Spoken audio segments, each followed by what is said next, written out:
Monday night must mean only one thing. All new RCWR show. Your host right here, Black Avenger, aka the Black Azrael Lee Sanders, with the evil genius of professional wrestling, the one and only Titus Machiavelli, as we come to you this Monday night, December 22nd, just days away from Christmas, to talk about this. I guess it was their Christmas edition of WWE Raw, Titus. Well, I think it's proof positive that Santa Claus does not exist. I saw Santa Claus ask for a good Raw. Maybe it's because it's not Christmas yet. I did not get what I asked for. Yeah, I'm kind of feeling exactly where you're coming from. Let me turn on my lower third here. I got something missing here. Titus, can you see what I'm getting ready to share with folks? No, sir. Okay, so nobody can actually see what I plan on sharing with you guys. I'll let you guys know about that in just a little bit. Welcome to you all. I mean, man, it feels like we haven't done anything for you guys in like a week. I know last week I was sick as a dog. This week Titus is a little bit sick, so he may have an occasional cough, so forgive him in advance. Titus, great feedback that I saw from the Q&A edition that we did last week. And I love seeing the positive feedback. We probably had one or two people that didn't like the fact I was coughing my guts out, and they were like, you should just not do a show here and there. It's like, me and Titus, we do what we do. It's not mandatory. We do it because we want to do it. It's like, for both of us, our jobs, our respected families, most importantly, our health, all that comes first. But what we do for you guys here on a weekly basis, we do it because we want to. We love to. To do it when you feel like crap, which, as you can probably tell by my voice, I'm not in the best of shape. You do it for the passion. Yeah. What we do. I do it from a fan's perspective as well as an insider in professional wrestling. You do it from a fan perspective and as a journalist. So it is. It's not. We're not making big bucks here. We're not. Cleaning up, but from the passion of what we do is the reason we do it. So we hope that you enjoy what we do, because it is from that passion of professional wrestling. Yeah, no doubt. How was your weekend? My weekend was spent mostly recouping, getting better. Did some Christmas shopping yesterday, so you know how that was. Oh, yeah. I have not done my Christmas shopping yet. I'm going to be pushing the grain.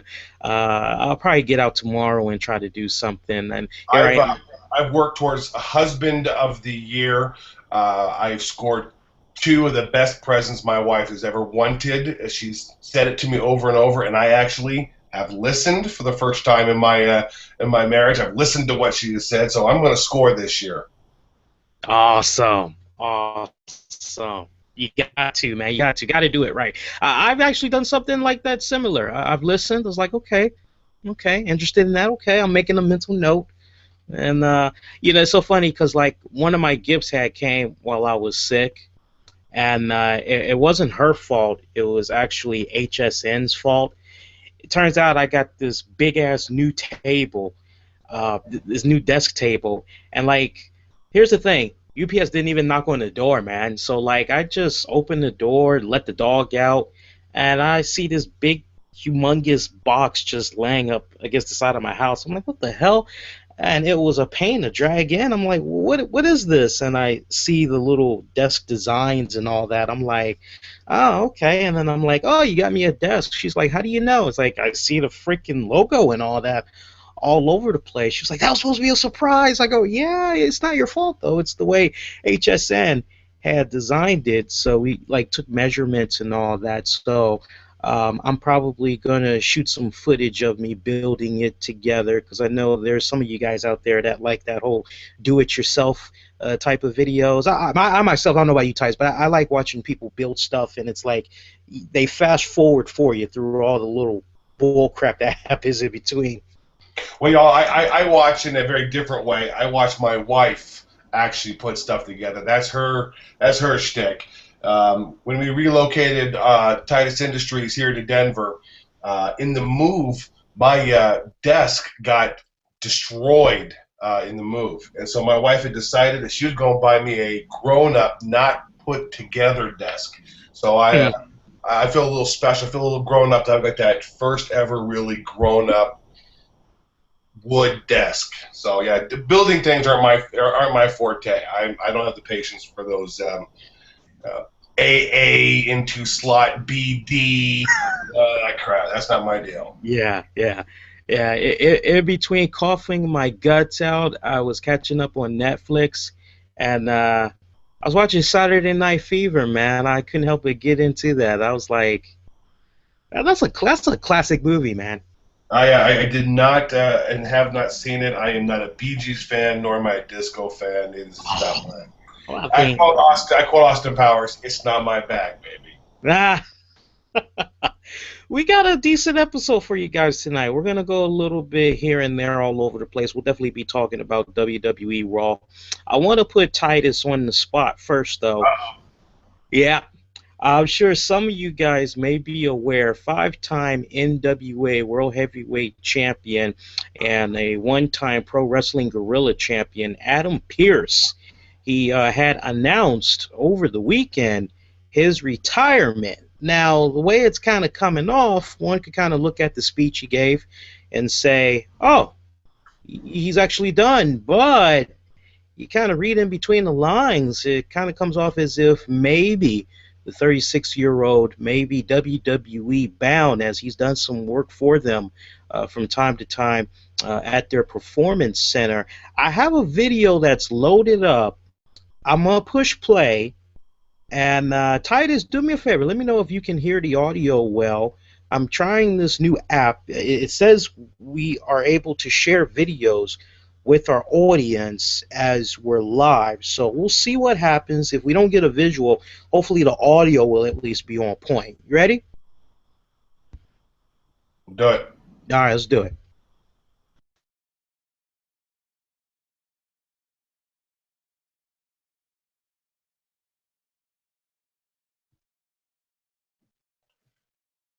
So far, it's dead air there, Lee. And you're mute. So I'm mute. And now I can hear you. Okay, can you hear him?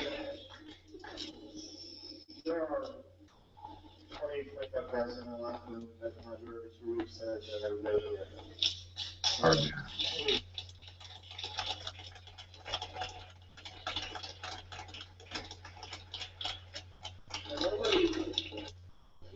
It's not good quality, Lee. Huh? Can't really hear it. Yeah, let's pause it then. You guys got to look for this online when you guys get a chance. I'll try to see if I can play around with this a little more, but there's an Adam Pearce video that's out. It's like about 5 minutes long, and what I'll do, I'll actually share the link with you guys to check out. That's interacting with us now. But it was a nice emotional speech and all that. And Titus, I know you said you've heard of him, you haven't had the opportunity to work with him. But I'm sure you could probably share some stories, a little bit of insight and all that with regards to him. No doubt one of the most hardest working people that was involved in the wrestling industry. One of those guys, I've seen his work over the years. I couldn't help but wonder how come he wasn't picked up by the top major three. Well, you know, Adam Pearce has quite the reputation on the independent wrestling scene. I know of. I've never had the pleasure to work with Adam. I've heard with those. I work with those who have worked with him, and a gentleman in many ways. Very professional in the ring. He's had a great run with some great matchups with Colt Cabana over the last, I don't know, a year and a half. They had this whole setup going across the country through the NWA territories. Adam, is he retiring at 36? You know, it's hard to say if what the future holds for him. You know, this business is difficult on the body. You're wrestling one day and you're retired the next. We've seen that a lot over the last couple of years. Edge, most prolific. Then just recently at NXT, we had, and I'm blowing his name again, Corey Graves. Yep. And NXT had the same situation. So it's quite possible that Adam was given some news from his doctors that made him say, you know what, it's time to hang it up. It's possible that he is feeling the 36 years old, been wrestling for quite a few years. It's quite possible that his body's telling him it just feels like it's time, and it's also possible that he's got something in plan with WWE. I don't think at 36 years old he is going to be performing, as a development talent in NXT. I just can't see that being, the future for Adam Pearce at this point in his life. The rule of thumb is if you're 30, you're not developmental, unless you're somebody who has a real name. That's the only way you would. But at 36, boy, I just don't see Adam Pearce going in as a developmental star. But if some of the reports are true, that he may be headed to WWE in a role backstage, the guy who I've been told, by multiple people, very, very intelligent man, someone who knows the business really well. He worked as a producer, a backstage agent at NXT R Evolution, which is a big deal. So I think that they may be WWE bound in some way, but until you see it, you just don't know for sure. It could be all speculative at this point. Speaking of NXT, we're now hearing a little bit more information as far as that R Revolution special goes. We're hearing that aside from Triple H, there was at least one writer that was in charge of putting that whole thing together. It makes you kind of wonder if it's that same one guy that's also working with Triple H for the NXT weekly shows. I'm hearing that basically he comes up with the draft, Triple H gives the final approval, he puts in his little stamp of key things he wants to see go down, and then that's it. When you hear that, when it's basically a 1-2 combo for NXT, meanwhile, you have WWE that has we've heard stories of 8-12 writers that's trying to come up with Raw and SmackDown. Does it make you say maybe WWE needs to kind of take a step back and rethink the whole writing process as far as how many people they have on board? Well, yeah, the old-fashioned statement of too many cooks spoil the broth definitely does play into it, I think, in many ways. Back in the Attitude Era, you only had two guys writing, and gosh, I'm blanking on his name on this point. But you had two guys writing from the Attitude Era at one point. So if you get to the point where you've got 5, 6, 7, 10 writers, again, I'm saying too much to spoil the broth is very true in this situation. Yeah. How did you like the Christmas edition of Raw tonight? It was so bad for me that I actually zoned out for most of the main event, which was probably the best match of the night. Take away from Ziggler and Luke Harper, but I zoned out. It was too boring for me. There was no action. It was as if they just said no storyline really to any degree tonight. Let's just put on a wrestling show. There was nothing that really drove me to want to watch the show, not to want to hang on for, next week will be this or next week will be that. The biggest push for next week watch would be Edge and Christian hosting. That's the hook for next week's episode. That's not good enough. It's got to be a story that makes me go, oh God, I want to see this result. I want to see this continue. I got to watch next week's show. There was nothing in my mind that just enamored me to pay attention. Your signal strength is kind of coming in and out. Real, I'm running on high-speed internet. That's weird. If everybody else is hearing Titus okay, let me know, because it could just be maybe there's a little bit of a delay at my end. But for the most part, Titus, I can make out what you're saying. Now, I kind of had the same problems as well. I found myself actually challenging myself to try to get into this episode of Raw. I mean, let's be honest. we shouldn't have expected anything major to happen from this episode. After all, it is the week of Christmas. Most people, if they haven't begun their traveling yet, for sure they're going to come Tuesday. So I really wasn't expecting anything major to go down.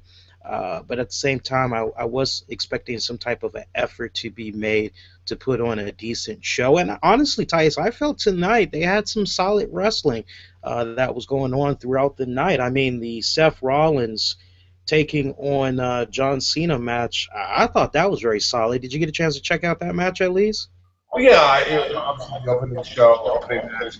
The problem is this is the what, the third or fourth time they've taken each other on in the last few weeks. Like it's no longer worth watching in my mind. I've seen, I saw them at the pay-per-view. We saw them, follow up last Monday. This is the third match in like 8 days that they've taken on each other. So is it really that? You're that enamored by the story at this point? I think they should have not had a match tonight. The problem that WWE has is they oversaturate when they have something. This is the third or fourth time that we've watched Bray Wyatt and Dean Ambrose in a sort of hardcore stipulative match. Enough already. Let's make it special in the sense that we have to wait for that big match to take place at a pay-per-view. There's something to be said about the jobber title. Having some jobbers, in a match, maybe lower mid-card, somebody who you don't expect to win, but put on a good match and tell the story for the follow-up when the two big stars do go against each other. Why do I care about Bray Wyatt, Dean Ambrose? Again, it's the same argument people have about Cena and Orton. Again, it becomes passé. I agree with you. Like when I really think about the Cena versus Seth Rollins match, as I was watching it, as good of a match as it was, I had exactly what you said in the back of my mind. We've seen these guys too many times as it is. Now we're getting freebies. We're not even getting the whole, okay, we're going to go check out this pay-per-view or special event, whatever you want to dub it, to see Seth Rollins possibly get his ass kicked. And I'm not saying that there's a bunch of fans that's just screaming, WWE, take my money, I want to see Seth Rollins get his ass kicked. To kind of follow up on this fan that had a really funny sign. Titus, I don't know if you saw it, but there was actually one fan sitting front row that had a sign for Seth Rollins that said, Seth Rollins looks like an indie guy, or something to that effect. Those of you that saw, you know exactly what I'm talking about. There might be some images floating around.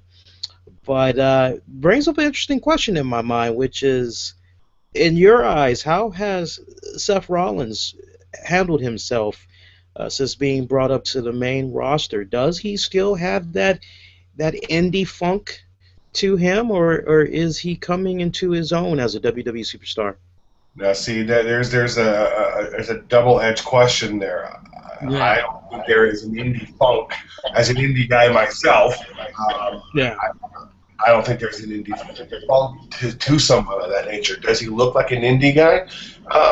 Yeah, but that's by design. You got to look at the new era of WWE is not going to always be the 80s, the 80s version of WWE where you had, guys who were 6'5", 300 pounds, caked out. I mean, that's not what we're looking at. We're looking at the athlete these days. And you have to be an athlete to actually be competitive and to bring somebody to want to watch your program, because watching two, monsters beat on each other for 6.5 minutes is not really that interesting. That being said, I think Seth Rollins is a prototype of what you're going to see the next 5 to 10 years in WWE. Very much a lot of him. You see that with Dolph Ziggler. He looks like an indie guy. So does Dean Ambrose. You're looking at Rollins and Ambrose. They are indie. So is Daniel. But Daniel Bryan is a prototypical indie guy because of his size. There's nothing wrong with that. you need a good blend of the Seth Rollins, John Cena, and the Sheamus, Big Show, Mark Henry. You need to have that sort of up and down. I think Seth has delivered well on promos. We talked about it last week. Yeah. You have a stumble. It's not the easiest thing to do to get in front of a live audience. I won't say the lines. He delivers a very good match. I used to compare him to Sean Waltman of the Wolfpack, and I think he's a better worker than I think Sean Waltman is. And I think that Seth Rollins is one of the futures of WWE. I think he's doing a great job. Yeah, I think he's doing a good job myself, and I didn't mean indie funk in a bad way. I mean, there's good funk and there's bad funk. He's got good funk to him. Honestly, when I look at Seth Rollins, I don't even think independent wrestler. So, it's very interesting that that sign was out there. I don't know, maybe that person was just trying to get attention or whatever, but I don't know, that sign just really kind of jumped out there at me when I was looking at it. But also when I was looking at Seth Rollins, John Cena, of all the things John Cena could have requested to Hogan or Hogan, why not book himself in a match against J&J? Take them out once and for all. I mean, it seems like every time I turn around, I see John Cena involved in some type of a match with Seth Rollins. J&J is there. Why not book himself in a match, take care of those guys once and for all? Furthermore, I'm going to take it a step deeper than that. All right. Why is J&J's security still being allowed to be with Seth Rollins? Who put J&J in there? Oh, that's right, the Authority. And the Authority isn't the Authority anymore. So who has the authority to still put those two schmucks? I mean that in character-wise. Now, I like Jamie Noble and Joey Mercury. These two guys, with Seth. Why is he still there? The authorities put him in place. There's no authority anymore, so they shouldn't be allowed to be with him. That's even furthermore the whole making sense line for me. So I would be John Cena calling out, going, why are these two guys still out here? They shouldn't be allowed here. I got rid of the authority. Somebody said last week, I think it was, they said that, and I didn't even hear this, but they're saying something about Seth Rollins apparently hired them. They're on his payroll. Well, if that's the case, I wish that was stressed more because I can't recall the commentators saying that. You? No, I can't. I mean, it doesn't even ring a bell. Yeah. So, I mean, if that is the case, they need to really stress that. But, yeah, it definitely has me wondering, why are these guys still lingering around, How did you like that Luke Harper Dolph Ziggler match? That was a damn good rematch. It was. I mean, this is we've seen these guys go a little bit, and but not as much as you've seen the other guys. So you had these guys, 8 days ago, and then you had them 2 weeks before that. So that's the kind of booking that I would be seeing is a little bit more staggered. Delivered, a very good, solid match. I think that was a main event style matchup, in my opinion. I like to see. Well, I like what I'm seeing from Ziggler, and I've been a harsh critic of Dolph Ziggler over the last couple of years. He's been injury prone. Say what you will on how he was hurt or whatever, but a couple of times he's had the ball handed to him, and he's ended up with a concussion. So far he's doing very well with that. His promo today, money, is he's getting a serious push by WWE. So anybody who's out there moaning and groaning, and this guy's getting a push. They're talking about returning the legacy of the Continental title, and he's the guy wanting to do it. And 2015 is going to be his year. I think he's getting a serious push that we could see him this time next year. We're talking, him in the main event picture because he's really looking like he's being thrust into that upper echelon at this point. It really makes you wonder because Jim Ross was recently, I can't think of the show right now, but he did an interview and he was asked about Roman Reigns, if he thinks Roman Reigns is ready And I was actually reading a couple of highlights of that interview, and he basically said in a nutshell, he's not ready yet, but he could be ready by WrestleMania time. It's just one of those wait and see. And poor JR, I mean, a lot of what he had said was taken out of context, and a lot of wrestling sites ran with the whole Jim Ross says Roman Reigns isn't ready, and it's like that's not what he said, you know. And like vultures, I think it's funny how every single time he puts a blog or something out, so many people just go into his website, they do the freaking copy paste, and the majority of them don't even have the common courtesy, which JR pointed out in his blog, mind you, of making sure they put the links so you can go buy his barbecue sauce. Because at the end of the day, you know, he's got to make a buck somewhere. You know, Vince Russo and Jericho, Austin, everybody else doing it. Nothing wrong with JR doing it as well. You know. Well, I'm gonna take it a step further, Lee. I'm gonna say this: Roman Reigns isn't ready. No. He's not. Uh, but that doesn't mean he's not going to be. Yeah. I'm still a Roman Reigns guy. I still believe that he is the heir apparent, and you can see that the backlash to him has already started, where people are yelling Roman Reigns sucks during the Divas match. Yeah. Give me a break, guys. I mean, you want change, and then you get change. That's what the change we want. Well, the change you want is actually in UFC. So go watch UFC. Roman Reigns is not ready to be handed the keys to the kingdom, but he will be. He's got the ability to. He has come much further than I expected him to be at this point. His promos are very concise, very delivered.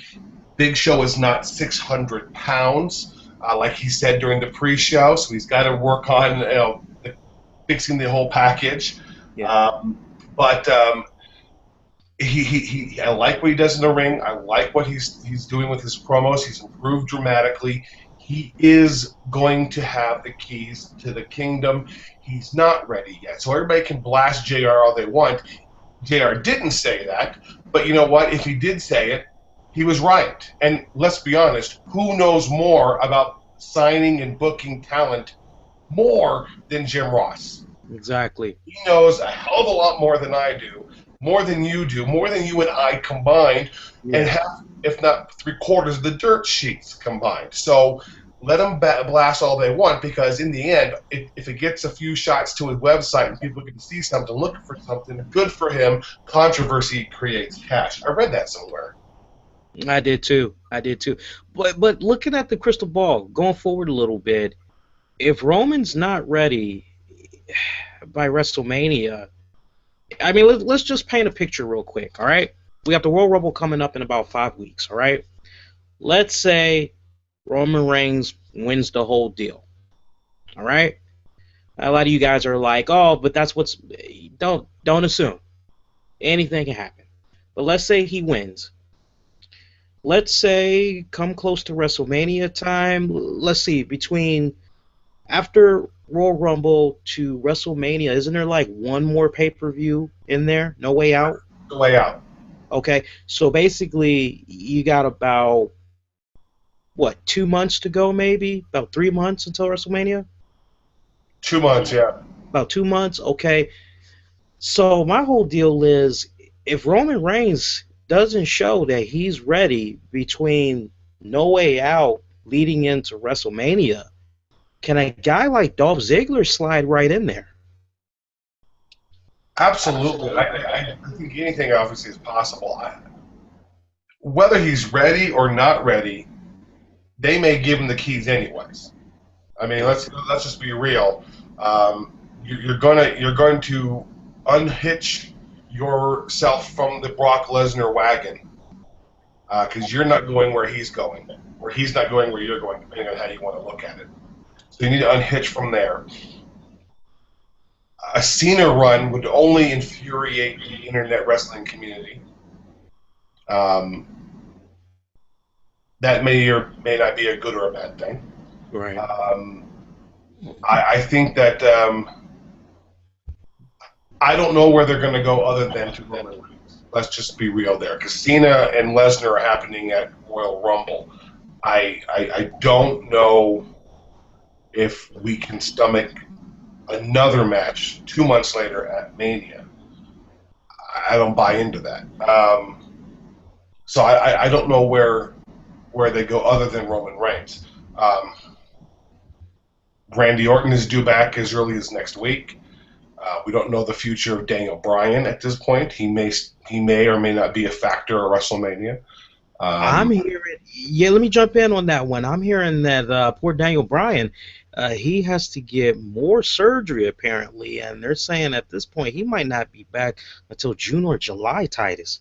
Well, Daniel Bryan may not be back. Period. Let's just let me lay it out. For real, he might not be back. Period. Yeah. There's a sports the injury bug. You're a sports fan, Lee. I'm a sports fan. There's that injury bug, and once you get the bug, sometimes you just can't shake it. Look at the great Ken Griffey Jr.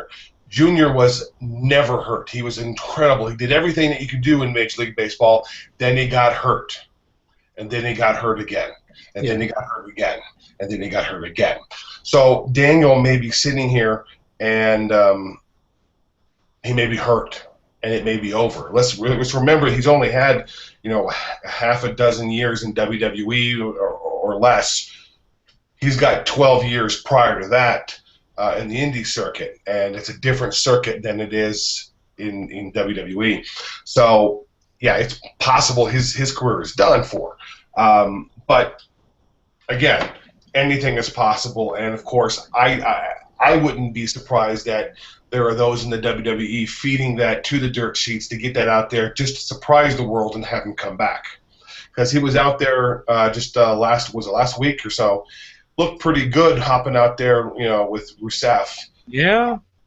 So I mean, at this point, if you look at the landscape, it's got to be Roman Reigns. Now the question is Roman Reigns, Brock Lesnar, or Roman Reigns, John Cena. That's what you're looking at Mania. One of the two. Yeah. I mean, let's just be real. Ziggler, I think, is going to be kept where he's at, and it's a good thing. That's not a bad thing. Let's put him in the Intercontinental title run. Let's make it a prestigious title like way it should be. I think Triple H buys into that. If you buy into what I think Triple H, if I were to sit and put myself into his shoes and what he thinks, for many years that Intercontinental title was the next guy up. He had it. Rock, Austin, Savage, Bret Hart. I mean, Warrior. They were next in line. So let's make it that way, and let Ziggler be the guy who does so. That's not a bad spot to be in. Let's be real for a second. It's not always about let's make him the main event guy. He can thrive for the next 6 months as the Intercontinental Champion, bringing prestige back to the title. So it's not a bad spot. So let's leave him where he's at for a second. Who goes in that main event? Unless they've got something else planned, I don't know who it is. All reports are that Lesnar's gone after Mania, so it's either him in Mania, which I imagine he probably will be, because they want to get those last few dollar signs out of him before he heads off, to go out to UFC, if that is what allegedly is going to happen. Is he going to go against Cena? Well, we've just seen him at Royal Rumble against Cena. So do we want to stomach that for the 4th time in the last 6 months, or do we make it Roman Reigns winning the Royal Rumble, going up against Brock Lesnar, beating Lesnar, as it has been stated for the last 6 months that the quote-unquote leaks are? That's what's going to happen. There's nothing else that makes sense at this point. So you're seeing Cena go over, you're seeing John Cena lose to Brock Lesnar at the Royal Rumble. I think so. I think that's what's going to happen, and something probably shady and dirty, so it keeps Cena looking good. That Brock doesn't beat him, quote unquote. He gets, whether it be Rollins doing something or whatever. I think Cena does not know. No, I don't think he beats Lesnar. Would you be disappointed as a John Cena fan that you are? Would you be disappointed if they have Cena go over Lesnar for the title? No, I wouldn't be disappointed. I would, as long as there was an intelligent storyline that goes along with it. I don't understand how they would put Cena and Roman Reigns face versus face unless they Cena doing the honors and passing the torch to Roman Reigns, a la Hulk Hogan, the Ultimate Warrior, WrestleMania 7. That's a possibility. But again, it's another transitional championship for John Cena. And if I'm John Cena, I'm the face of the company. I sell more merchandise than anybody else. I do more Make-A-Wish than everybody else. I do more things for the troops than anybody else. I don't want another 2-month run. Give me something where I can at least run with it for a while. Right. So the smart booking would be to have him stay away from the title for as much as possible. Unless you're going to give him a long run. Yeah. Because his last couple of runs have been short. It has. That's transitional. So either you give him a run, which means that you don't put Roman Reigns in the seat yet, which is a possibility too.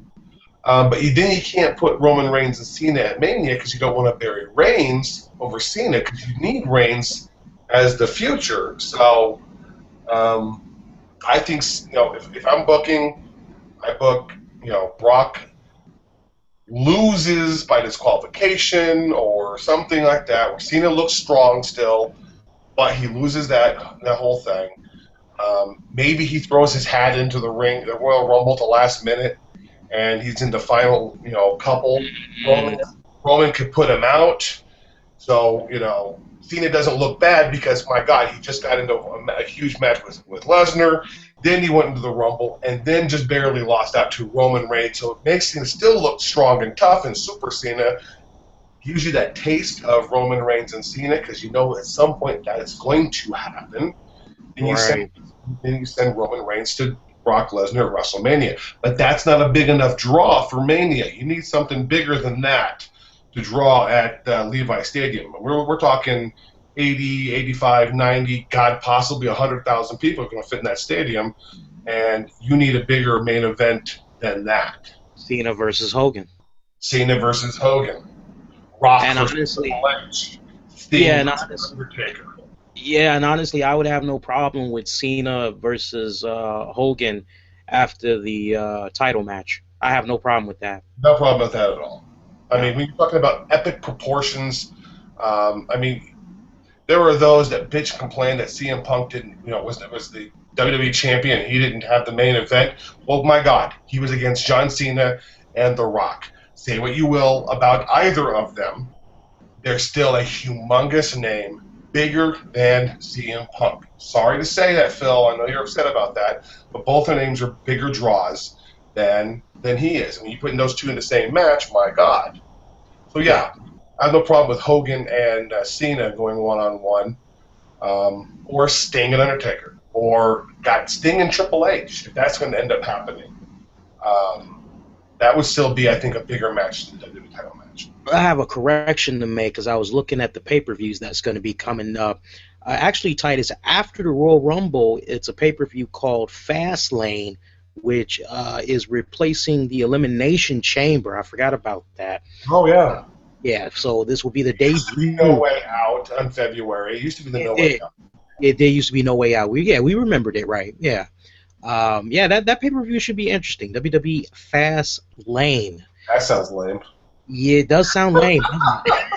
Fast lame. Yeah, Fastlane. Whatever, man. Whatever. But that Dolph Ziggler, Luke Harper rematch for the Intercontinental title tonight, that actually was a really good match. Definitely.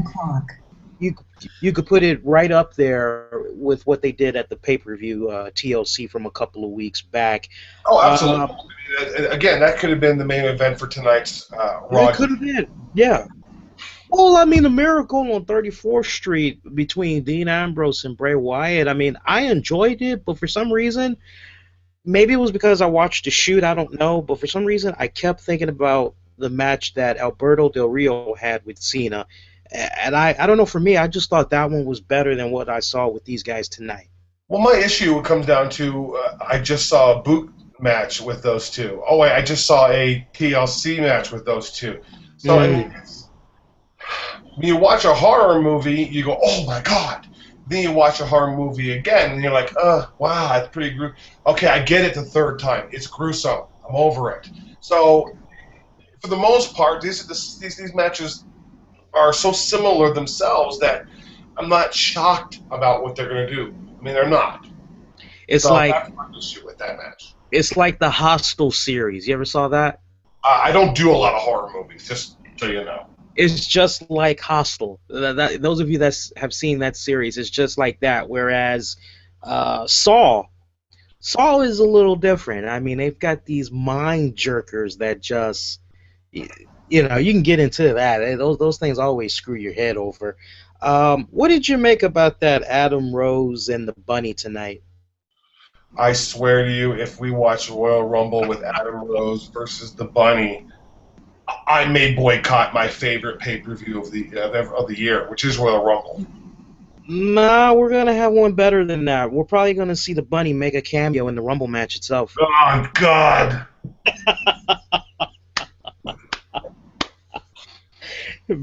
Get ready for it. You know it's gonna happen.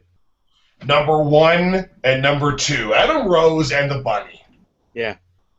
And WWE Network clicks off all across the country. Number 3, El Torito. Followed by Hornswoggle, number 4? Mm-hmm. El Torito. El Torito's going to be in there too, man. Well, obviously, Adam Rose took a heel turn tonight. I mean, that's what it was about. It's predictable. It's been coming for weeks. It's the heel turn for Adam Rose. Yeah, so. But for crying out loud, do we really give a damn? I mean, I don't give a damn about whether or not he goes heel or not. I don't give a damn if he tells his rosebuds, blow off, you lemons. I don't care. Here's the problem with that. We're trying to make sense of him making his heel turn and telling the story of why he turned heel. Yet Alicia Fox turns face this week for no apparent reason. She's on the women the face tag team versus the heel. We don't.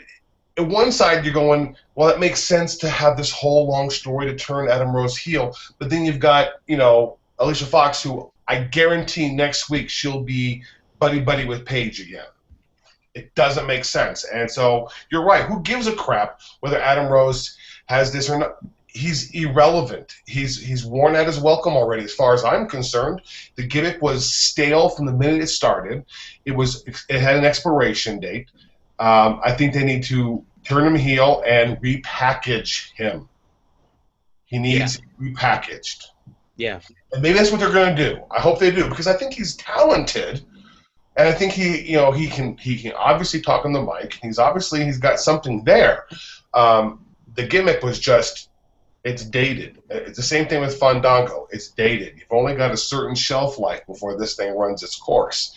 And Adam Rose's gimmick was a short shelf life. Yeah.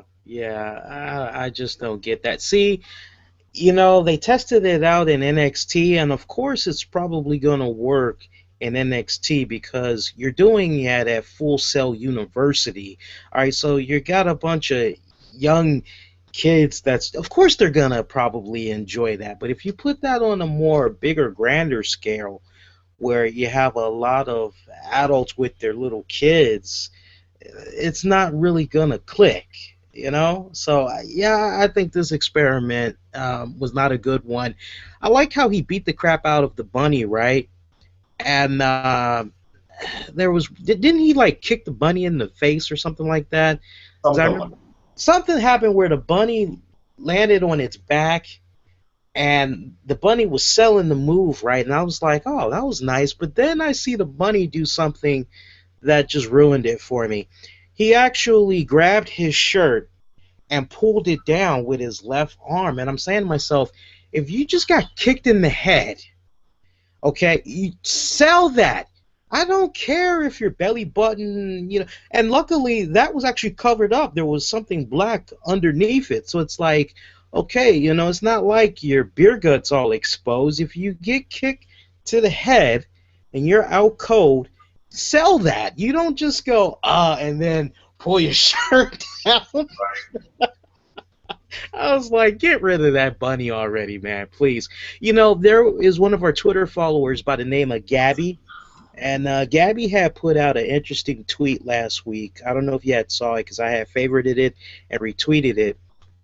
But she said something along the lines of, can we please stop having all the female wrestlers from the independent circuit be rosebuds? You girls shouldn't be selling out like this. You're more than that. You know, her whole argument was they're disgracing the women on the independent circuit because there are a lot of good girls that's out there. My buddy Casey Carlisle definitely at the top of that list. And well, what's your take when you hear that? Do you think Gabby might be a little bit on to something? I mean, for me, you know, I look at the situation and I say, okay, so this gives you an opportunity to get a little bit of TV exposure, Raw or whatever. WWE, they're in your neck of the woods. They need a couple of extra bodies. It's good because WWE, the powers that be, I'm sure, you know, every time they come out there to that city and it's like, oh, we need some extras. Well, hey, how about Titus? Titus helped us out last time with that backstage. February 2nd, you know, will be in Denver, Colorado, at the Pepsi Center, and the guys I work with get a phone call and say, hey, Titus, they need a big, huge, fat guy to be in the Rosebuds. You're damn right, I'll be there. Right. I understand where she's coming from. 100% I get it. But to be an extra, you get an opportunity to do a couple of things. One, you get to shake the hand of William Regal, Pat Patterson, people who are making – William Regal makes decisions on who comes to NXT. Whether anybody realizes that or not, William Regal does that. And I've got a lot of buddies who've gone down, had tryouts, and it's Regal who's doing a lot of that glad handing. So being able – oh, yes. So being able to shake hands with William Regal, with whoever it is that you're going to be talking to, is a huge deal. Maybe get a chance to run the ropes. And a lot of old-time wrestlers will tell you, if I can see you run the ropes, if you run the ropes well enough, that'll tell me if you can work or not. So it's an opportunity. It's a paycheck. It's exposure on TV because, you know, you see someone you know, you're going to tweet it, then they're going to tweet the tweet, and you get a small little, you know, thing going there. So I understand the point, but as a worker in this business, you may only get one opportunity. And I will give you an example, because there was an independent wrestler who was in a gangster outfit riding alongside John Cena at WrestleMania, and he held the WWE title for 343 days. That was CM Punk. So he had an opportunity. I know he was in development, like and all that, but he ran a lot. He was in the little Tommy gun suit and all that with John Cena at WrestleMania. That was his opportunity to get an opportunity. So if somebody wants to be a Rosebud, and it's not a disgrace to, it's their choice first and foremost. No one's making them do anything. It's an opportunity to get yourself in front of somebody at WWE. And that is worth more than being, quote-unquote, embarrassed as a Rosebud. Yeah. Yeah. Good words right there. Good words right there. See, what any other matches stood out to you? I absolutely positively threw a gasket when El Torito pinned Goldust. Oh, don't remind me of that. I blocked that out. Damn. I mean, at this point, what can Goldust even do now? Because he was pinned by him, you know, I don't want to use the word midget because that's not PC, but I'm not PC. So he's pinned shortly challenged. A short person, a little person, a dwarf, whatever. He was pinned by a freaking reindeer dressed up as a bull, dressed up as a person, whatever. That just really, for me, again, wrestling has to make a lot of sense. I was at a wrestling show a few weeks ago. Got a guy who is, 245 pounds, built like a shit brick house. He's a strong guy, and he's taking on a woman of 105 pounds. Now, if that's the gimmick of what's going on, you know, the woman wins in a short roll-up or whatever, but this was a 15-minute match in which she made him tap out. Where can he go now? He can't beat a woman who weighs 105 pounds. Same deal here. Goldust getting pinned, and I know there was, you know, shenanigans, but there's no way this. I mean, if you would have had all the Matadors on top and him up, that would have made more sense to me than the freaking bull beating Goldust.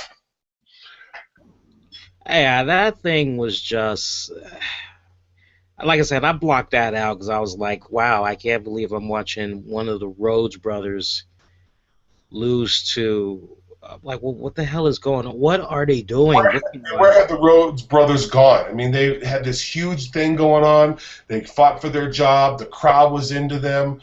They were, you know, battling the authority, and now they're second-class citizens. It's just the lack of depth in the tag team division, which has got me completely freaked out about how this Ascension is being pushed. God, don't remind me. Yeah, like on the one hand, I was excited when I saw the vignettes for the Ascension. I'm like, I'm a big Ascension fan. I mean, these guys, I look at them, I think they're up there with the Legion of Doom. I love those guys. I see the promos, I'm like, all right, they're freaking coming. But then, to kind of follow up on what I said a couple of weeks ago, and I've been saying this off and on, and I've been trying to hip you guys. There's a lot of you guys that are like NXT stars, you know, blah, blah, blah, blah, blah. They need to be up on the main roster, and like that will solve all the problems. Not necessarily, all right? Because it's like you finally get to see your favorite NXT star, but it could be a situation where they aren't properly booked as smart as they should be compared to when you saw them in NXT. So I'm with you. I'm very concerned about how the Ascension writers, different people. Yeah, it's very concerning. On one hand, I'm going, yeah, it's kind of cool. It's a little gimmicky. I'm a gimmicky kind of guy, but I'm afraid that they're going to make it too gimmicky and make it almost a caricature. Then it's not gimmicky; it's caricature, and they get buried. And then, you know, 6 months from now, they break up the Ascension because they can't do anything with them. And you're also, you know, what the hell? What happened? It has me very concerned. Because the tag, for whatever reason, it seems like the WWE has some tag team division building, and then they completely blow it apart. It's like they had Titus O'Neil, excuse me, and Darren Young. You know, they were looking really good, and all of a sudden they broke them up. And I don't understand why. And I don't know where they're going with this whole tag team division. At one side they look like they're doing something, and then they don't. And I'm afraid they're not doing anything now, and the Ascension's coming up, and I'm not seeing anything. So I just have concerns. Yeah, same here. I have concerns as well. And they debut next week, don't they? They do. Oh, that should be interesting. Makes me wonder what exactly is going to happen on this week. Come in and absolutely destroy whoever. Yeah. I mean, squash the Matadors, squash Slater Gator, whoever. They need to come in and squash. Bam, over. Yeah, yeah. And then out the door, I mean, the segment is all of 2 minutes, and a minute and a half of it is their entrance, 20-second match, and then they go home. It should be if that's what they're going to, they should be that way. They have to be booked solid. Yeah, yeah. I'd like to see that. That would be badass. Where the hell is Darren Young, man? Creative has nothing for you. I mean, seriously. I've been waiting patiently for this guy to come back. My son, who's 11 years old, sits back and, you know, his favorite wrestler for so many years was Edge. And so Edge and Christian are hosting next week, and my son's first comment is, where's Christian been? It's a good question. Where's Christian been? He's not been hurt. He's been healed. Creative has nothing for you. Or Vince McMahon has nothing for you. Something's going on. Yeah, something's going on. Did you come across the interview? I think it was done right around the weekend. It was Natalia. I can't remember who she was talking to, but she had shed a little bit of light on that match that she had with Charlotte from a couple of weeks ago. Did you check that out? Did not. I was It was kind of down actually, on the last end of the week, so. yeah, it was a good read. She basically had said, unfortunately, some matches you get 15, 20 minutes. Some you just need to go out there and make your point in 20 seconds. But it's just all about seizing that opportunity when you have it. But she went on record saying that she would have loved to had that match gone longer, like at least 15, 20 minutes, so they could tell a really good story.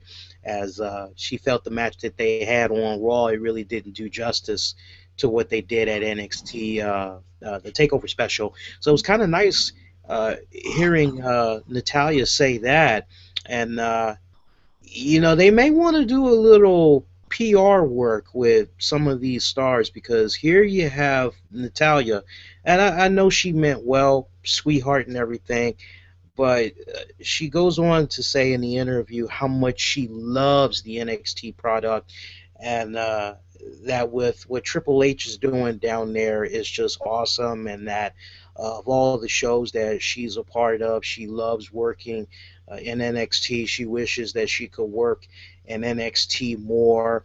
I mean, just really did a nice job in putting over Triple H and all that. And I mean, that's good and dandy, but I just can't help but think from that PR standpoint, as it'll have its way of getting back to certain people on main WWE programming that maybe is in charge of handling the writing for her. They could maybe put her right back in the farting gimmick, Titus. It's Oh, like, that's true. I just kind of feel a little bit concerned about that. It's like it's okay to give praise, but kind of know when to cut yourself off without kind of inadvertently digging yourself in a ditch. Yeah, and I've been thinking a lot about this at NXT. And everywhere you go, whether you're talking to fans, or we're talking to some of the boys, some of the shows that I work on Twitter, Facebook, everybody is big time into NXT right now. Mm-hmm. And the question I have, because I'm into NXT, I know you are. Yeah. What is it about NXT that is so enamoring?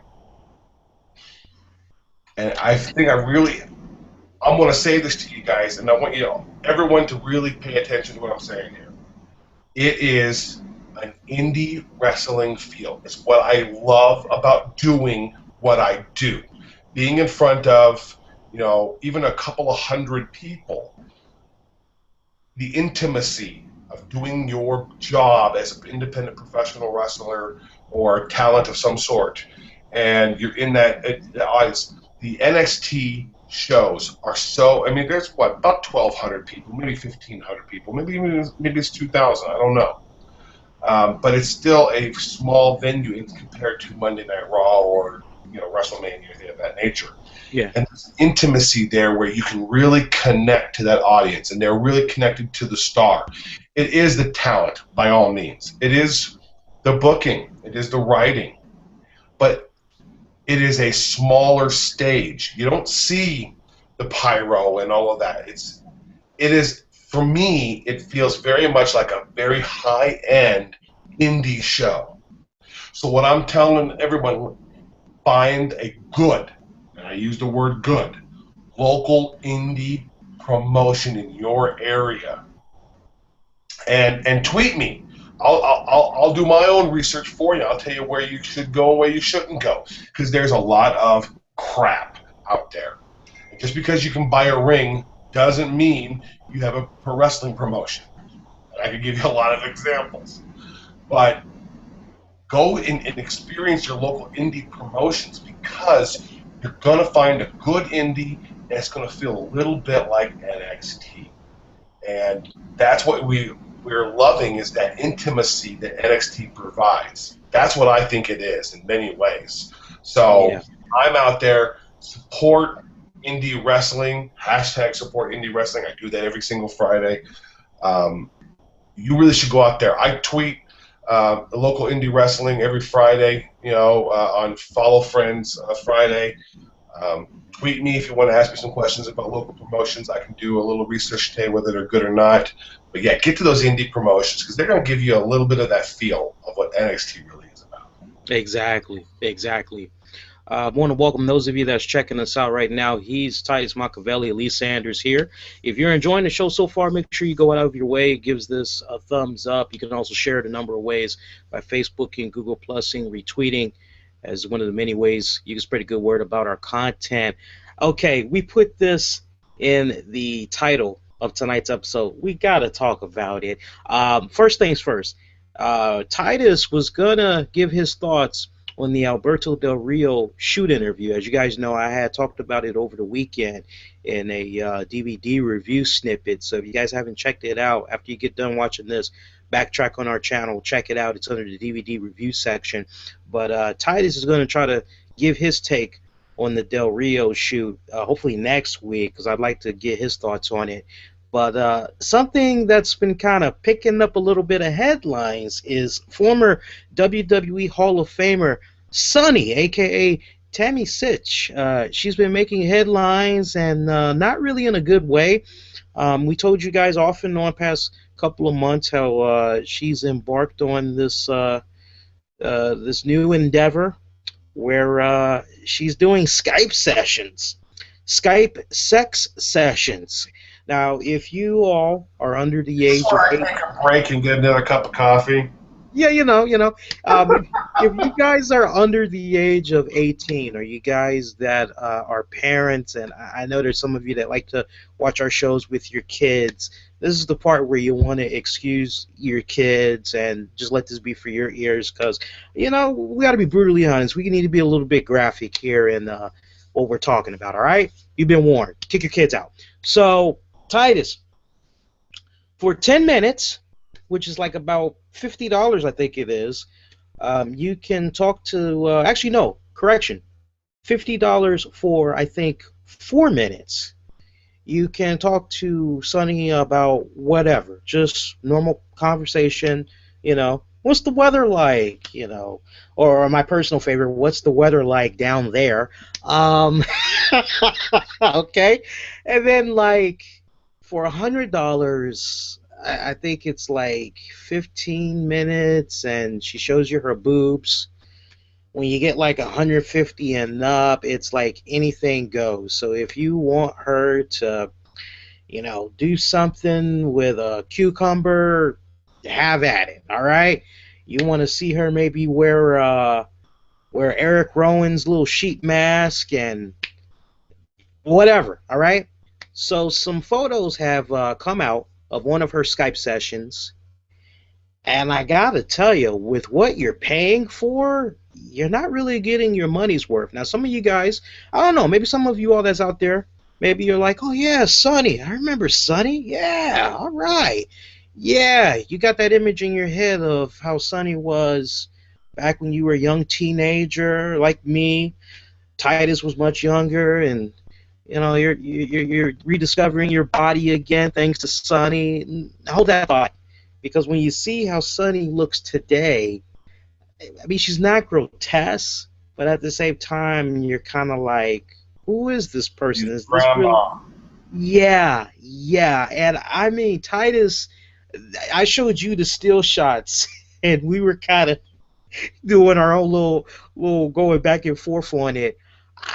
I'm depressed as I feel bad for her. I mean, it sucks that her life has been reduced to this. I mean, she says that she's smart, and I mean, look, whatever you got to do to make sure that you're able to put food on the table and all that, if it means that you aren't doing any type of physical harm to yourself or whatever, you aren't shooting up any drugs or whatever, more power to you, man. But I'm quite sure that girls like Lita, girls like Trish Stratus, Jacqueline, Ivory, uh, Beth Phoenix. I mean, I could just go on and on and on. I'm quite sure there are those girls that's out there that are hearing this and they're saying to themselves, my God, and to think at one point, to a certain extent, I considered this person to be a role model because in her own right, she did help pave the way for those girls that I mentioned and the girls after them. Sunny is considered the very first diva, Yeah. and that's the problem. She's put in the Hall of Fame for that reason. And you're right. Whatever you got to do to put food on the table, I'm not here to judge. It's not my job to judge. I leave that to a higher power to judge. Yeah. However, I was depressed when you shared with me those photos because it's not the. There's a couple of safe ones that would probably be worth sharing. It's just sad. It's sad that she's doing this when she has a big enough name that she can do something else with it. But she looks like a grandma Sunny. She looks like, not Sunny, looks more like, Sunset, not Sunny. Yeah. Sunny's getting ready to collect Medicare. That's what I'm getting ready to say. Yeah. No BS. Titus is not exaggerating. That's exactly how Sunny looks. I mean, it's depressing as hell. And to kind of follow up on what I said a couple of weeks ago, she needs to be very careful with this new endeavor she's doing because, I mean, we've already seen the screenshots now. And, I mean, if you have the right third-party applications, it's out there. I'm not going to give you guys any names. I mean, but you do a Google search if you want to entertain yourself. There's ways you can record Skype conversations. I mean, hell, I told you guys before, when I do interviews with a lot of the folks I chat with, I'm using third-party applications in conjunction with Skype. So, fortunately, there's a lot of people that's out there that, Titus, they'll pay her to do whatever nasty little despicable things they want her to do. They're recording it. She doesn't know about it, and then the stuff's out there, and it's she shouldn't be operating like this. If she wants to do this, she needs to make sure that there is a lot of safeguards that's in place. Learn from what the hell is going on with Sony Pictures right now, and this whole the interview thing. Learn from that and protect your shit. There is this model. She was a model, Titus, a couple of years back. I'll send you a couple of videos if you like. She was a red-haired Irish white woman, and she had the nicest, thickest ass you'd ever see in your life. It was nice thighs, all that, and the way she would put it all into a pair of jeans, you're like, Mamma Mia. And she would take these little video snippets of herself. It'd be like about 3, 4, 5 minutes long. She basically would do these videos for those that have the ass fetish. So she'd show herself taking off her jeans, nice little panties on or whatever. You're like, well, that's badass, all right? So she did this for like a couple of years. And then one day, somebody had the audacity to somehow be able to figure out where their money was going. And they actually, I think they either met her at her home or they met her at her place of employment. And she was freaked the fuck out. After that went down, she pulled like all her videos down, her private account, because she was basically living like a secret double life when she was doing this. The two never came together. She kept them separate, apparently. And nobody has heard from her since. And my biggest fear is that with this type of accessibility that fans will have, you pay Sunny through putting money in her PayPal account and all that. So, I mean, if you have the resources or you know the right people, you can easily figure out exactly the location of where your money is going. I just hope it doesn't end in a way where we read about Sunny killed by a psychotic fan, So I was coughing there. Yeah, you're right, and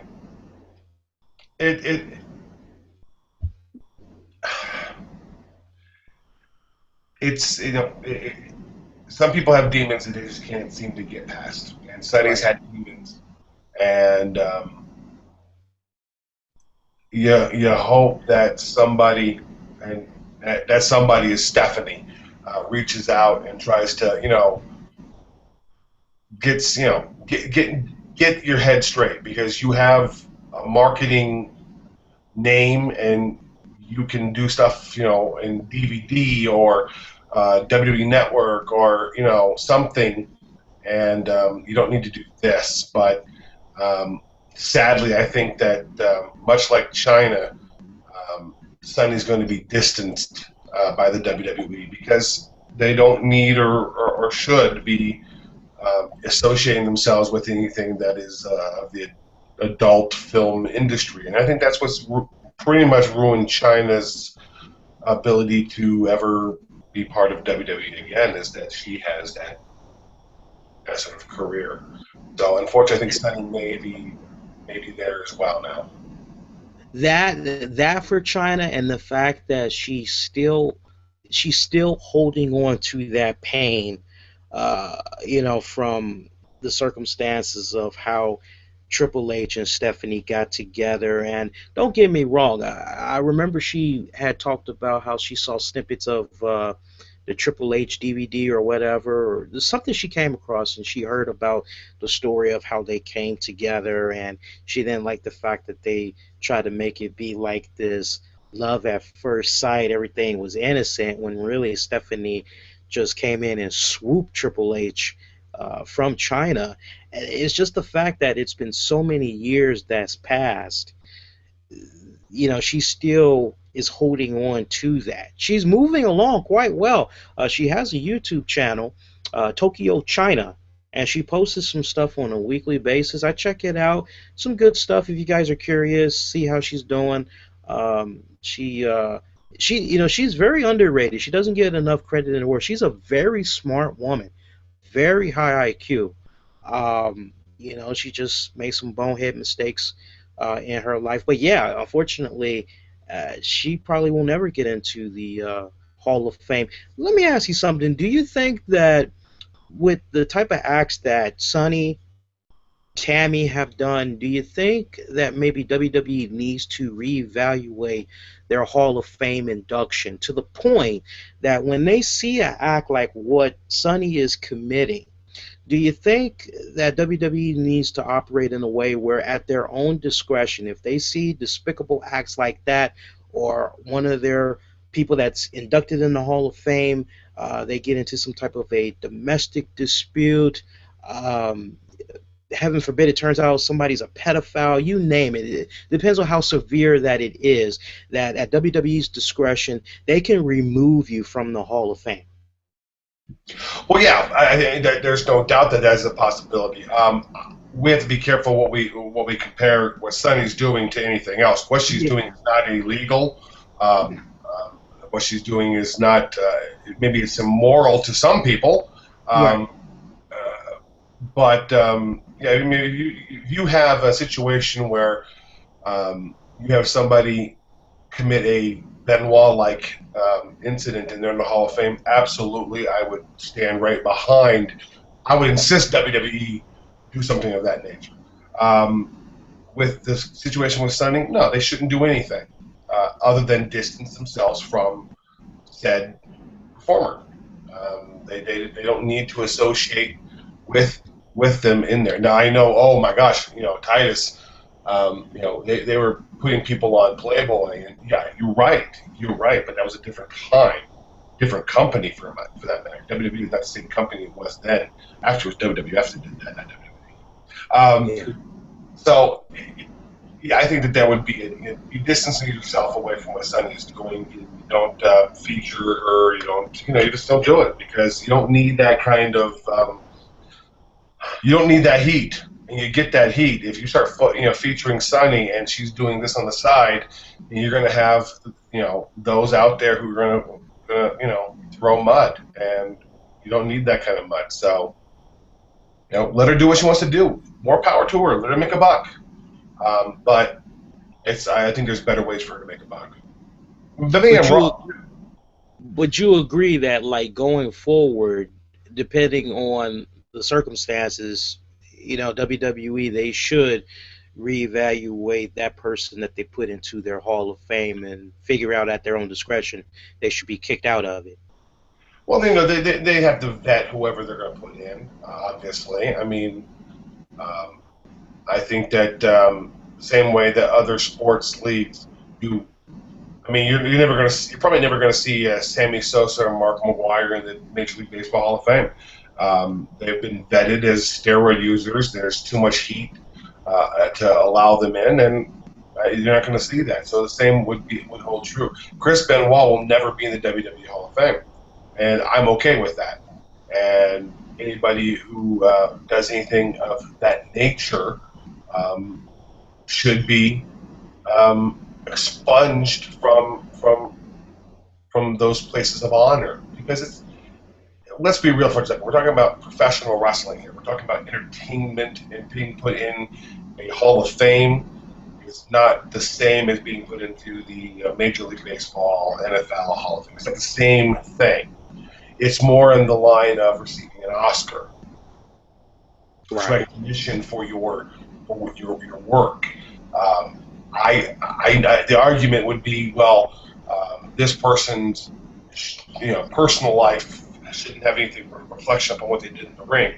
My argument, of course, would always be, for Benoit, I can't see past his despicable act.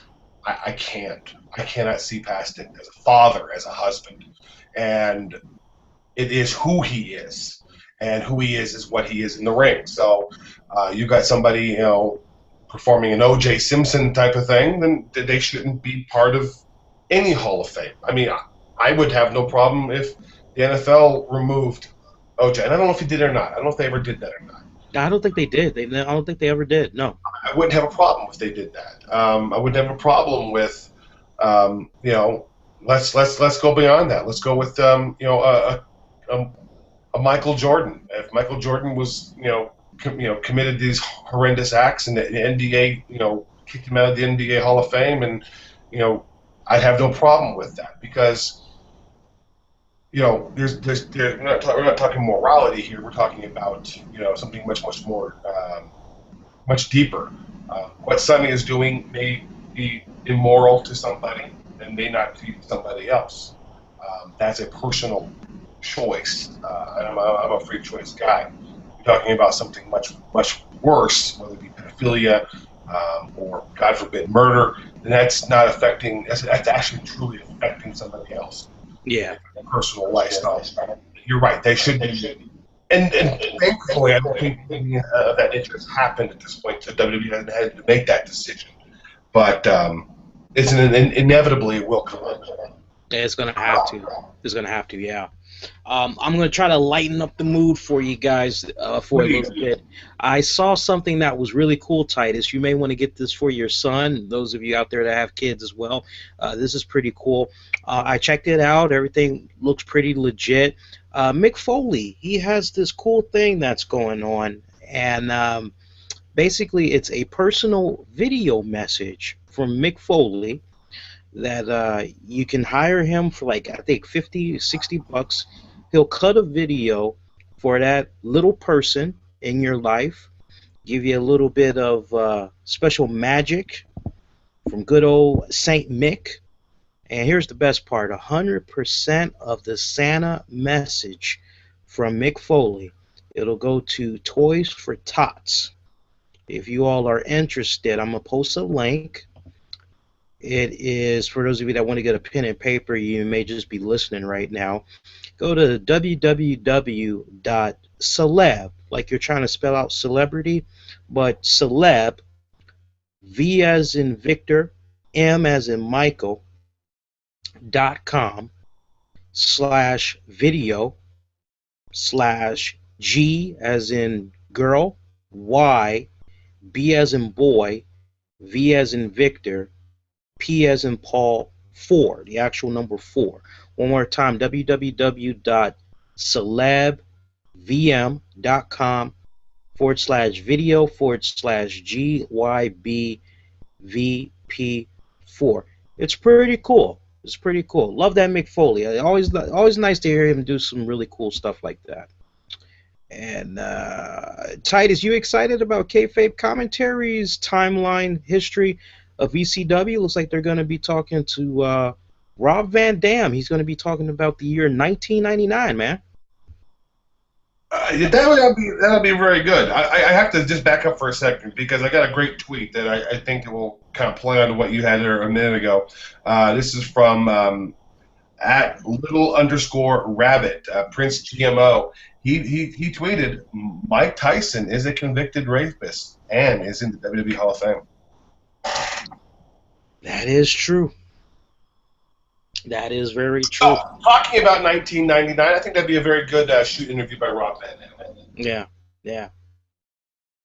Very interesting. You know, now that I really think about it, they got him right when he got out of prison serving for raping that actress, right? Yeah. Yeah. Very. They wanted to create shock value and all that, you know. It's like two completely different companies now. I can't help but ask myself, what would happen if you took a...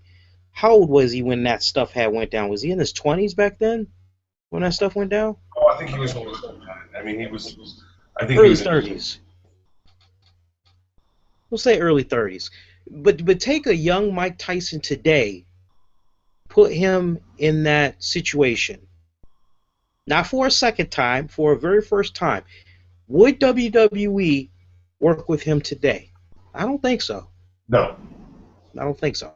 And I don't think, Mike Tyson, if I remember right, Tyson had just been, I think the rape happened after his spot with WWE, because it was after his ban from fighting Holyfield. And then that's when it all started going downhill for him. So I think the rape conviction came after his bit with WWE at WrestleMania.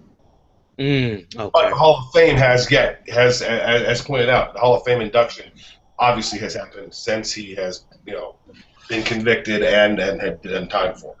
Yeah. So it brings up an interesting point. It goes back to what you were saying earlier: is how do you deal with it? Well, apparently it's not a big deal. Apparently.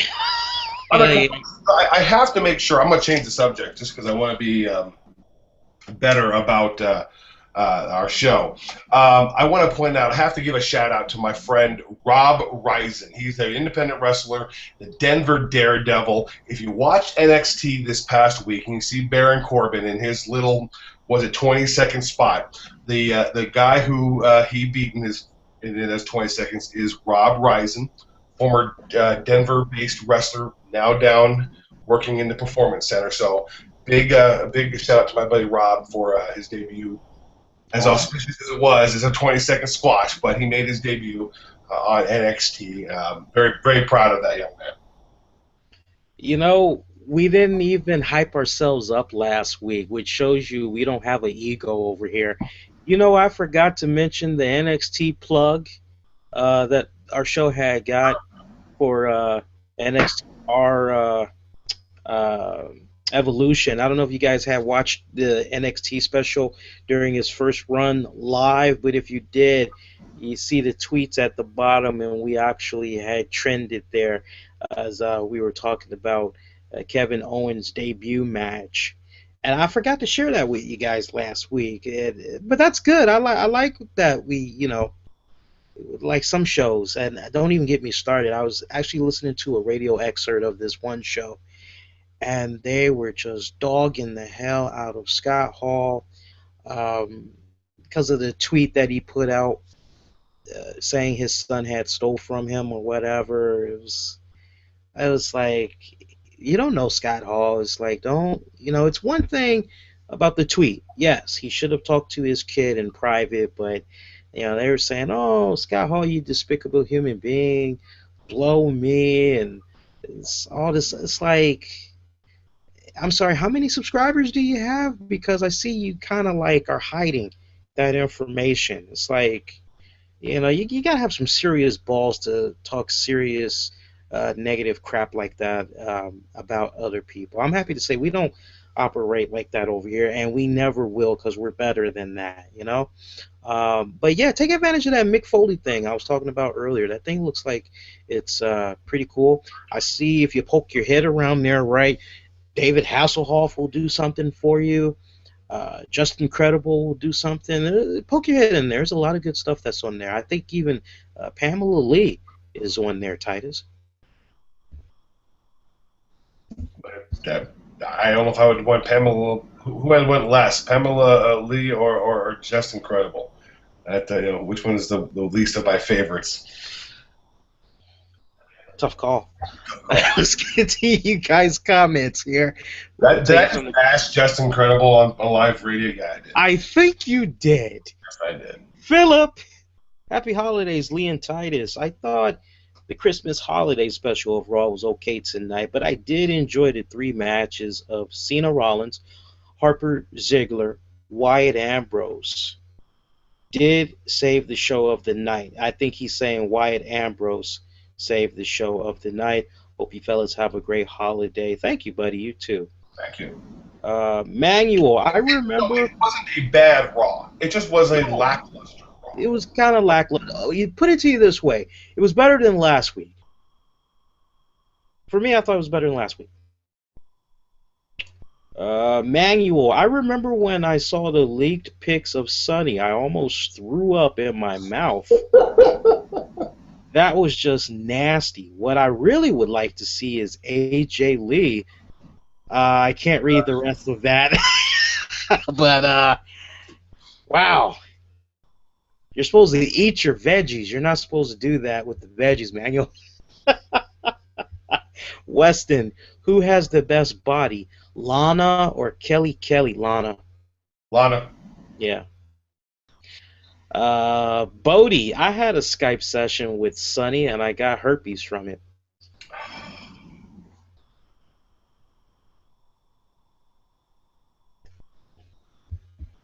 Hey Titus, what's up with that poll, man?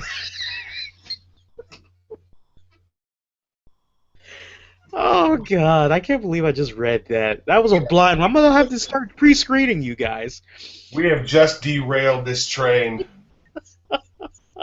Let's redeem ourselves. Manuel, let's be honest. This Raw Christmas edition wasn't as bad as the one when Cena had to save Santa.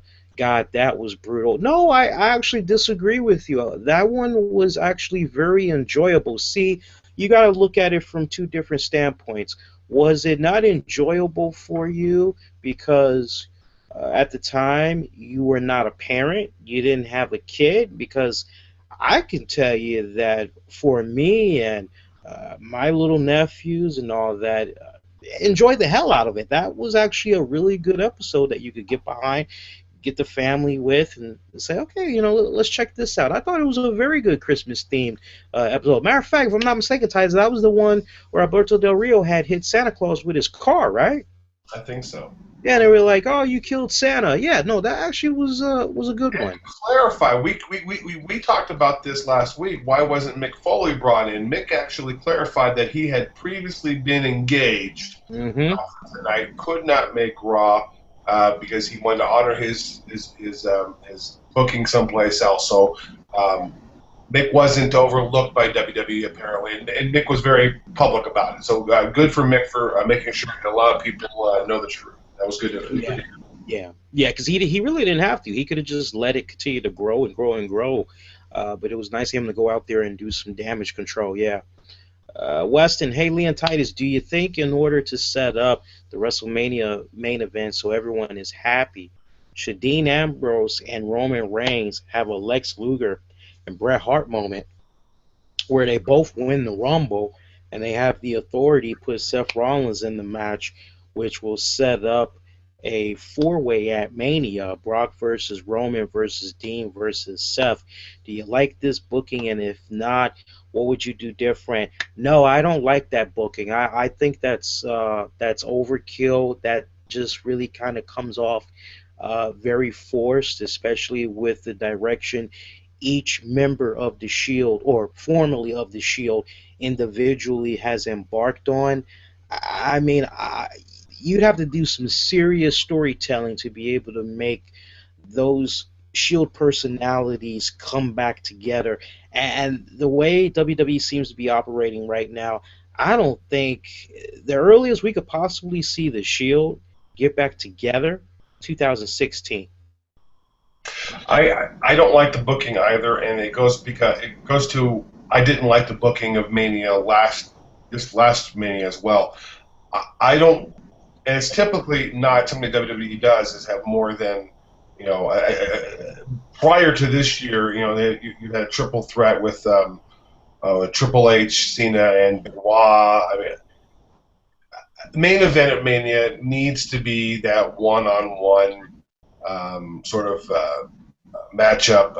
When it gets gimmicky, I don't like those gimmicky matches too much. They're entertaining and they're fun to watch, but when you're talking about WrestleMania and you're talking about the main event of the year, then we're talking about WrestleMania, biggest show of the year, 80,000 people, 90,000 people. You need to have a one-on-one match, at best a three-way. I don't want to do anything. I wouldn't want to do anything more than that. And then when you put in the members of the Shield together, I don't know if that would work. And besides, at this point, there is no authority to do that. Yeah. It was a good question, though. It was a good question. Jason, I think Brian needs Tommy John. That's what I read as well. Christmas special. That's an interesting one. What wrestler would we hate to be the stunt double for? R-Truth for me. I can't do those little thrusts, the little thrusting that he does with his crotch. I can't do that. Oh my God, there's a bunch that I wouldn't want to, you know. We'll start with El Torito, Hornswoggle. Did the crowd? I'm sorry. Go ahead, Titus. Go ahead. The Bellas. I wouldn't want to stunt double for the Bellas. Where the hell has Bo Dallas been, man? Is he like on Superstars or something now? He was hurt. I was just reading something that he was hurt and he'll be coming back pretty soon. I don't know. I just saw a blip today about that. Okay, I was wondering where he was because I'm like, wait a minute. He's not on NXT. He's not on SmackDown. He's not on Main Event. I'm thinking, okay, well, the only other show I don't watch is Superstars. How many of us really do? I mean, you got to be a diehard. Still on? Yeah, it's on the network apparently. Yeah, it is. I am. Yeah, new episodes come on like I don't know when, but apparently You're the journalist. I'm the color here, so you're supposed to know that stuff, not me. Look. If unless it's coming on Fox like back in the day, I'm not watching that. You know, it's like why do I want to watch two matches? Matter of fact, I read the episode description of one episode of Superstars from last weekend. I think it said Los Matadors were in action. I forgot who they took on. And then they were doing like a bunch of TLC highlights. So basically 2 matches, and it was just crammed with TLC highlights. No thanks. I'm all right. Speaking of color, the biggest thing coming out of Raw tonight was Jerry Lawler's ugly sweater. That actually trended worldwide today. God damn, that thing was ugly as hell, man. That thing was ugly as... And he's usually a sharp dresser. But, you know, it got people talking, so that's not a bad thing. No. It trended worldwide. Yeah, it did. It got trended big time. Looks like that's it for comments. I'm actually going back one more time here, making sure. While I'm doing that, talk to the people about the poll that you did last week. What's the results of that? No, I haven't even looked at it. You haven't looked? That's all right. I'll buy you a little bit of time. Let me know when you're ready. No, we already answered that question, Shy Dog, about Adam Rose. Rewind when you get a chance. But I'll read what you had to say. Isn't Rose already a heel? He still needs to be turned. It makes more sense to get rid of the party animal gimmick. They're getting there, man. They're just trying to do this nice, slow burn. You know, Sami Zayn, he just popped up in my head. There was an interesting article I saw over the weekend. I think it might have had something to do with Triple H. I think he was the one that was given that was involved in the interview, Titus, and he was talking about the way he sees Sami Zayn being booked, or like how he would like to book him on main WWE programming. And basically, he said in a nutshell that, well, what's happening in NXT with that nice build, he comes so close, the underdog type of story. He said he could see that continuing to play for Sammy on the main roster. How do you feel when you hear that? Because as soon as I heard that, I couldn't help but kind of, if you really think about it, now that I'm putting this out there, some of you guys are probably going to be like, God damn it, Lee, you're on to something. Who does Sami Zayn remind you of someone that used to be on the main roster and it took him a minute to become a champion? Are you asking me? Because I was doing the I'm asking everybody. Go ahead. Who you think? I wasn't listening. That's why I asked. I was doing the Oh, okay. No, the question I asked was, if you really look at Sami Zayn, who does he remind you of? What WWE superstar does he remind you of that was on the roster for a long period of time, never became a WWE champion, but he did become a champion? I'm not sure. What do you think? Christian. So I'm kind of playing back what Triple H said in the interview of how he would like to see Sami Zayn be utilized on the main roster. And I just couldn't help but say to myself, is he trying to go like a Christian route? Because, some could make the argument that if you put Christian and Sami Zayn side by side with each other, two almost look like twins.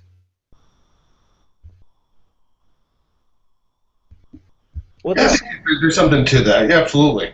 Yeah, I mean, what does Sami, if Sami Zayn can get to the WWE Championship, that says a lot to me in my mind. Like, well, then how come Christian couldn't? Because they both look the same. Well, Christian had a small run. I mean, in WWE a couple of times with the World Heavyweight title. I think that comes down to all the rumors are that Vince wasn't a big fan. I'll continue to say it to this very day. Christian should have stayed in TNA. Oh, God, no. He won't make no money. But he would have had all the great creative freedom in the world. What does it matter having all the creative freedom in the world when nobody watches your program and nobody cares? Let me ask you something. I saw this interesting picture that was floating around on the web last week. It had a picture of Sting, Mick Foley, Ric Flair, I want to say maybe Christian. It was like one other person. And you had this caption.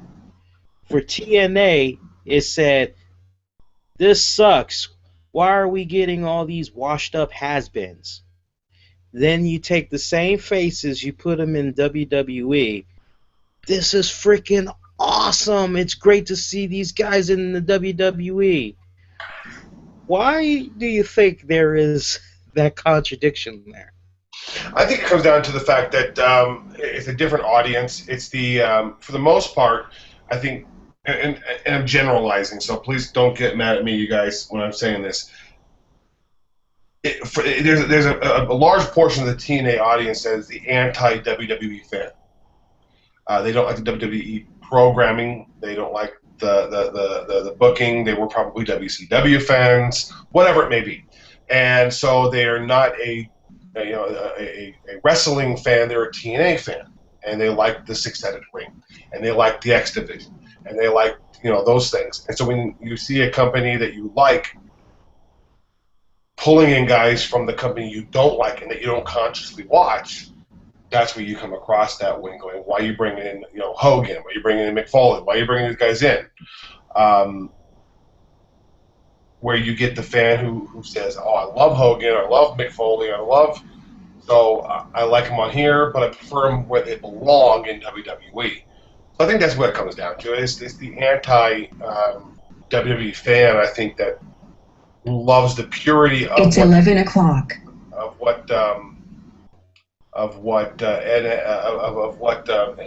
is, and so why are you changing and trying to make it more WWE? I don't want to watch WWE. Does that make sense? Makes sense, yeah. I just wish that people would just look at these wrestlers that are with one company and then they go to another. It's no different than you or I or anyone else that works that 9 to 5 job. They decide they want to leave that employer and they want to go elsewhere. You know, good example, Lil Jimmy was working at Burger King. He got fed up and he went across the street to McDonald's. Do you think that the people that work at McDonald's are going to look at Lil Jimmy and say, there's that washed up SOB? Yeah, he used to work at Burger. They're not going to look at him like that. Oh, new Well, body. actually, little Jimmy worked at WWE for a while, so Right. You know what I'm saying? Though it's like nobody's tripping when we leave from one employer to another. It's like I don't understand why people are always and tripping it's the over. same people who say that who ask for the Attitude Era again, but the Attitude Era actually had guys bopping from one company to the other company, Yes. and so it comes down to people's perception. It goes back to that conversation we had a couple of weeks ago about perception and yeah. Anyways, poll results. The question was, what wrestling show are you loving the most? Raw, SmackDown, the network only, maybe some of that classic stuff, NXT, Impact, Ring of Honor, Lucha Underground, my local indie show, or all of the above.